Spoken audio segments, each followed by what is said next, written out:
All right, guys, here we go. Welcome back to the Sports Talk with Hawk podcast. Today, we are talking football. That's right. We're going back to the bread and butter. We got some news in the football world. Minicamps, mandatory minicamps have started. All the veterans are now in the building. The rookies and veterans will now be mingling, getting to know one another, and a lot of things can happen over the next couple of weeks. We're going to look at some of the news, what's hot, what's not, and also the questions that we have heading into the season. Here we go.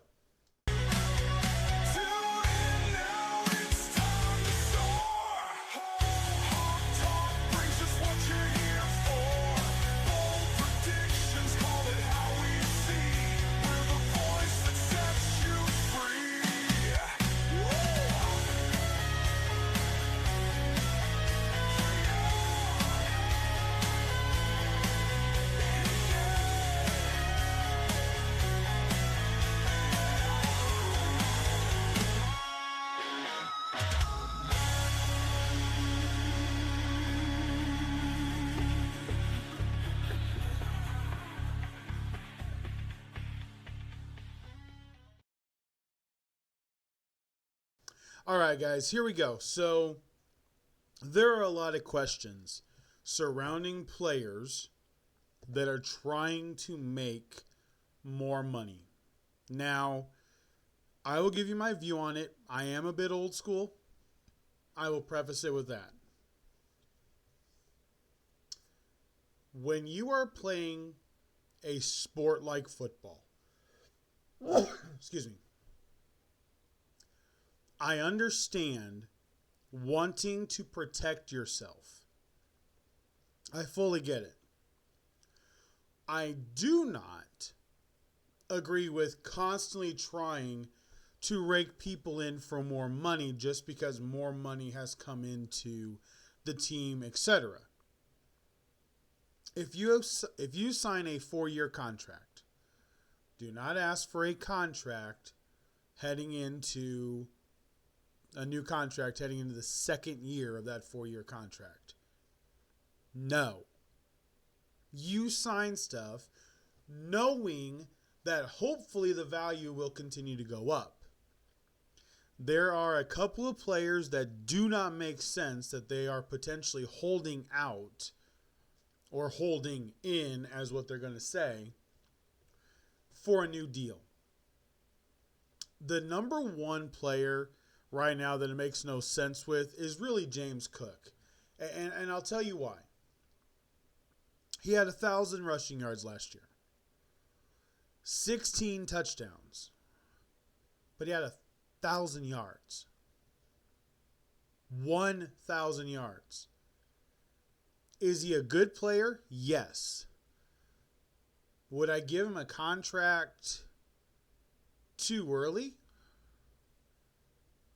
No. I would potentially wait with Cook because you had so many running backs come out of the league or come out of the draft. James Cook's position is kind of vulnerable. I wouldn't be holding out if I was him. I would be taking the contract. If they're willing to offer me a $15 million a year contract, when you just saw 15 to 20 running backs get drafted that can take your job, I just want the money.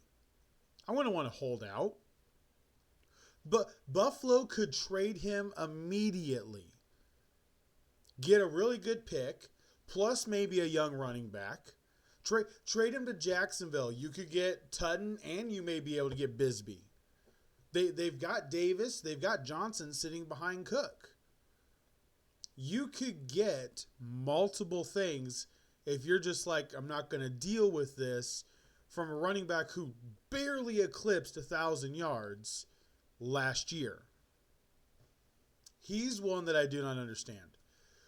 Trey Hendrickson. So I fully believe he should get his 3-year contract that he's searching for.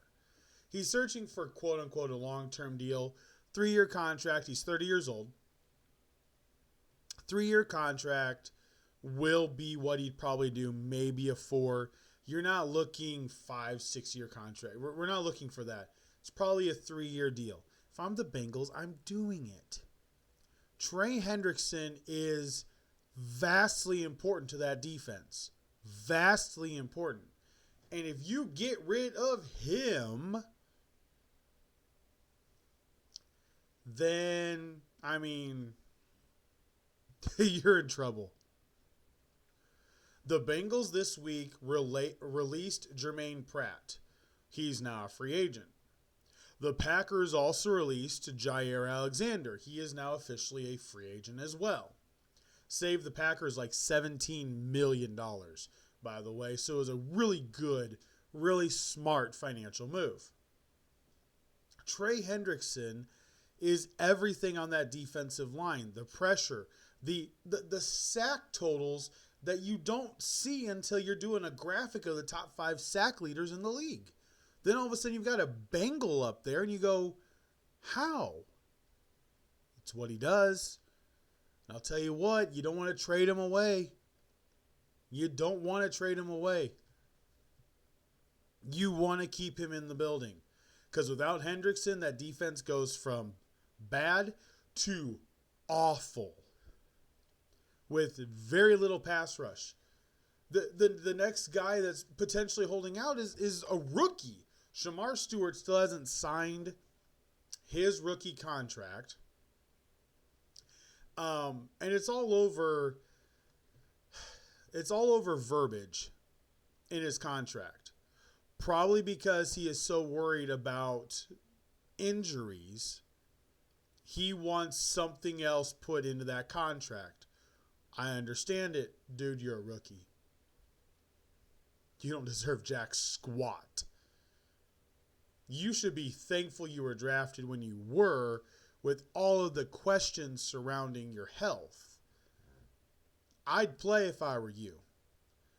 But, we'll see what happens. Another one that it's going to happen, maybe, but it will strap the Cowboys even more, is Micah Parsons. Now, he has stayed connected to the team. He's not trying to hurt the team.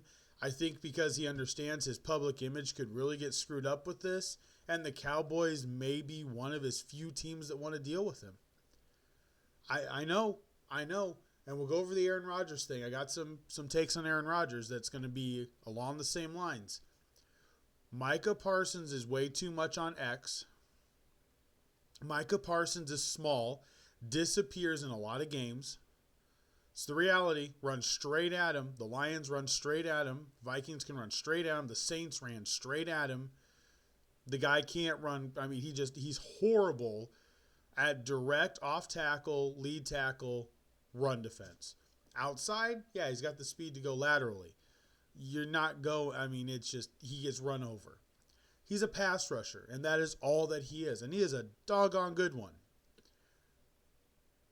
But he's looking for a contract that will kill, and I mean kill, the entire Cowboys organization forever. Between Dak Prescott, CeeDee Lamb, and Micah Parsons, they will be done.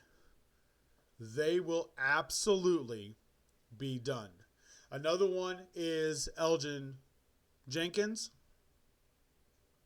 And this one, the Packers need to get done because he is a vital piece of that offensive line. They are moving him from guard to center, which I think is a really good move. They drafted Gray Zabel, if you remember, in the draft. I think it's a really smart move for the Packers, but he wants some assurances. He wants to make sure that he gets paid as a guard, not as a center, so he wants a new contract now, not later, because guards tend to make more money than centers do, and he's got no guarantees left in his contract. You want to switch me positions? I want a new contract. This one I don't think is going to get brutal. They just released Jair to save $17 million. This one will get done. I fully believe this one will get done. Now another one, TJ Watt, this is a pride battle, okay? This is very much a pride battle. Myles Garrett got an outrageous contract from the Cleveland Browns. Jimmy Haslam has shown how dumb he is as an NFL owner consistently, time and time again. Myles Garrett is not worth $40 million a year. He's not. Maybe worth 33. Tops 35. TJ Watt is making $28 million. He wants a new deal because the in-division rival defensive end got a $40 million deal. The Steelers are too smart to give that much money to an often injured linebacker / edge. I hope they are too smart to give him that much money and go, no, we'll give you 32. We'll give you a $4 million raise. And if he goes, but Myles is making this, be like, it's the Browns. That's why they're the Browns. They've made a fully guaranteed contract to Deshaun Watson. Oh, yeah, that didn't stick. That didn't break the league because all the owners jumped on Jimmy going, you buffoon. It didn't break the league. It didn't reset the market. Neither is Myles Garrett. Teams that are desperate to keep their players, Raiders with Crosby, Browns with Garrett, are going to do things that nobody else will do. You don't pay a defensive end $40 million a year. That's one player on the defensive line. You got to have the rest of them be good because the other three, if they suck, your defense is still going to be bad, i.e. Trey Hendrickson with the Bengals. You can have 18, 20 sacks a year. Oh, yeah, the defense is still awful because it doesn't rely on one player. Now, we've heard that Jonnu Smith, the current tight end for the Miami Dolphins, is in a trade that is being talked about between the Dolphins and the Steelers. I don't think it's a horrible trade for the Steelers. I think it's a dumb trade by the Dolphins. But I've lost all faith in anything the Dolphins do. Unfortunately, they're trying to trade Jalen Ramsey. His contract is becoming a huge stonewall. And now they're trying to trade Jonnu Smith because he wants a contract extension. I'd give it to him. He was your most productive receiver, most reliable. And honestly, last year was the most fun to watch. Tight end screens to Jonnu Smith were absolutely fantastic. Okay? Somebody else that potentially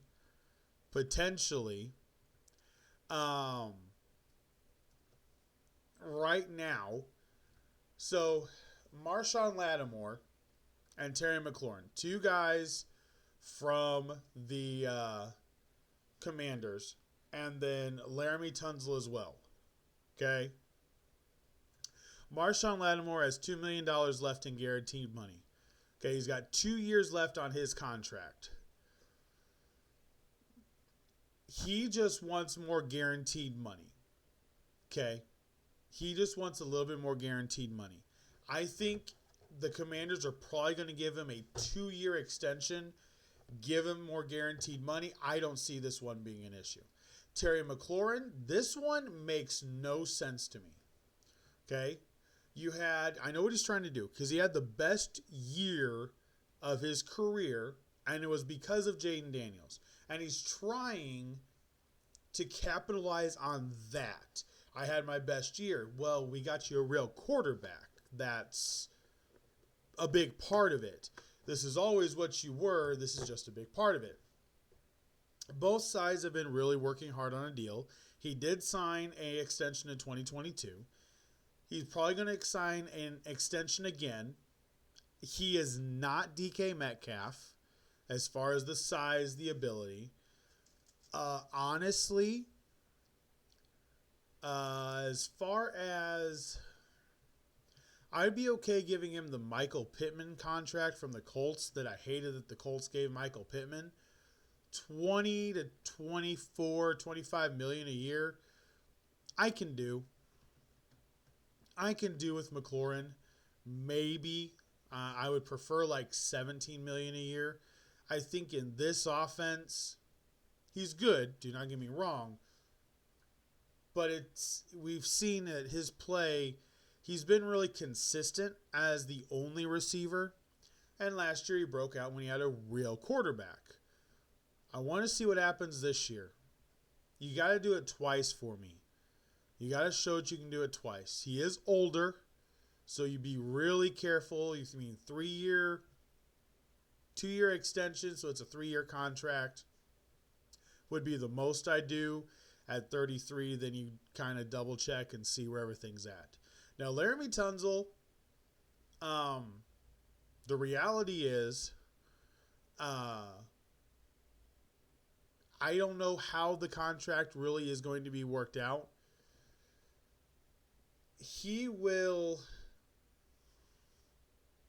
I don't think he's actually holding out for too much of a bigger contract. I think this is more, he's still taking a deep breath from getting traded because he loved Houston. He loved C.J. Stroud. It took him by surprise. I think he's still potentially taking a deep breath, kind of watching. He may want to add a year. He maybe wants some more guaranteed money from the Commanders. He's the starter, so you can't get much better than that. So I don't see that one becoming too big of an issue by the end of it. I think Tunsil's going to be smart enough to know I'm going to be in a really good position now. The team is better than the team that I left last year. The quarterbacks are, basically the same. And the offenses, right now I'm going to give the Commanders the lead until we see the new offense with the Texans. So he's in a really good spot. I don't think he's going to want to screw that up at all.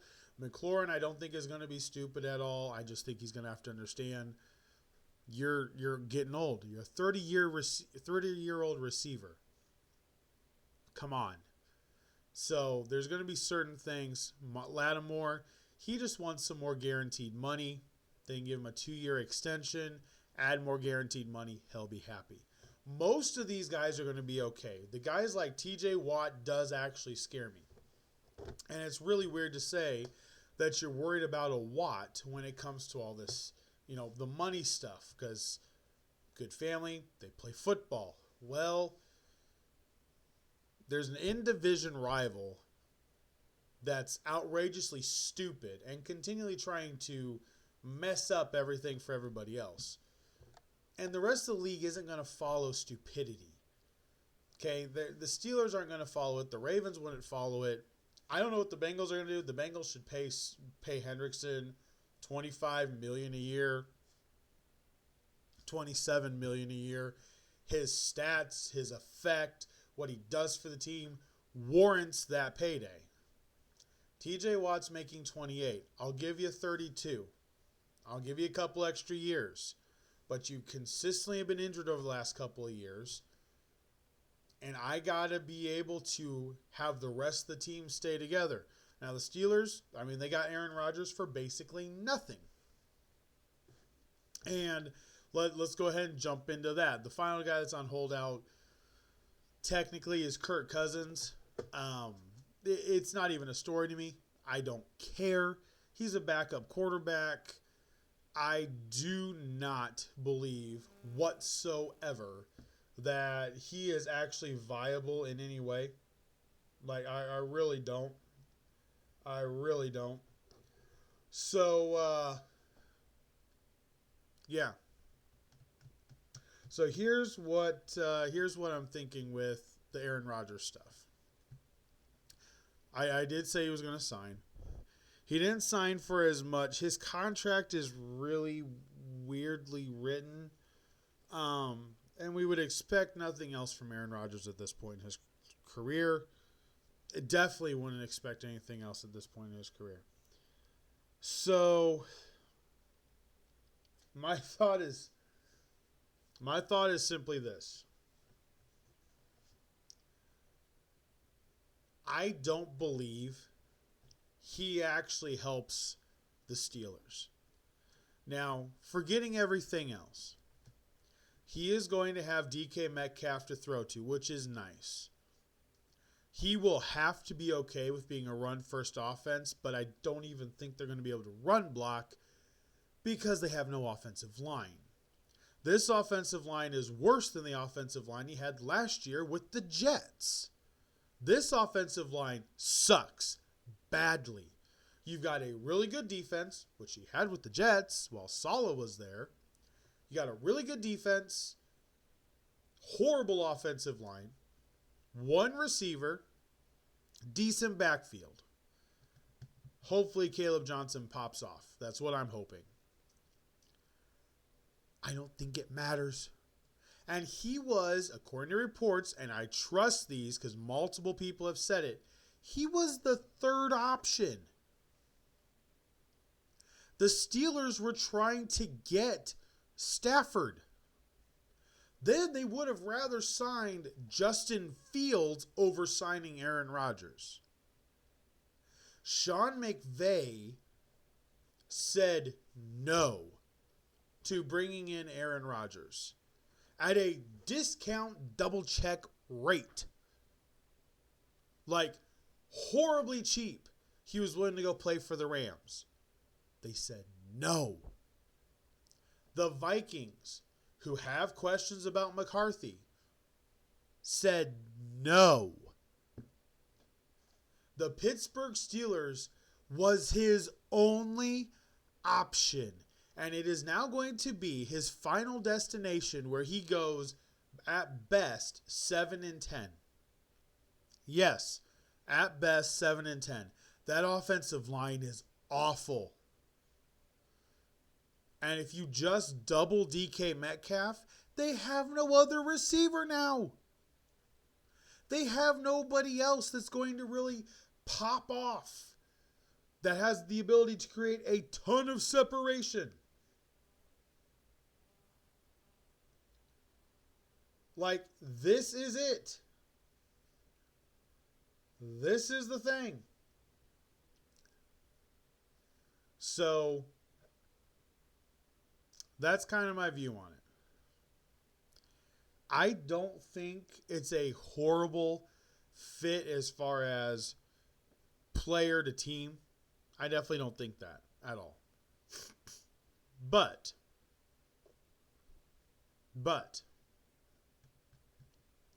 I don't think it does them any good. And I actually think it's worse. I'd play Mason Rudolph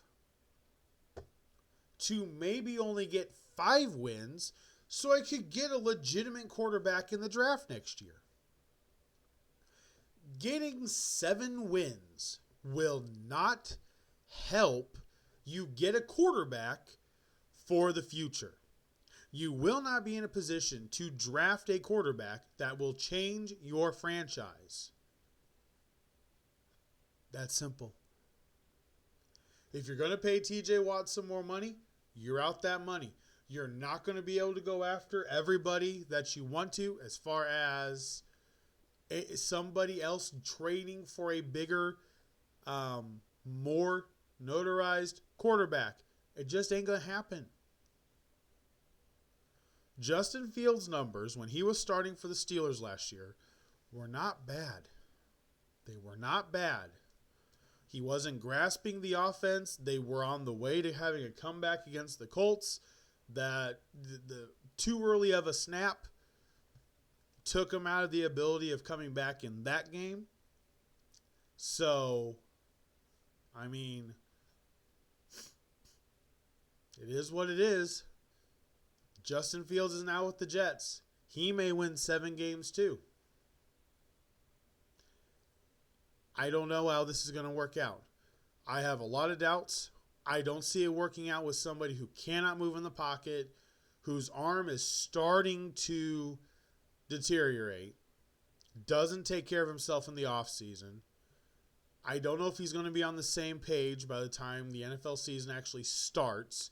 I think he's going to have a lot of questions, not be on the same page when it comes to route running. DK Metcalf and him have to get on the same page quickly.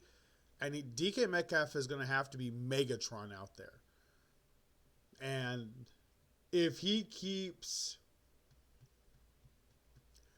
if he keeps losing the penalty battle because of getting offensive pass interference, it's not going to be good. It definitely won't be good. So we'll see what happens. But I honestly don't think it's going to be anything special. They're a big brand. Rodgers is a quirky, odd, weird quarterback that goes to it.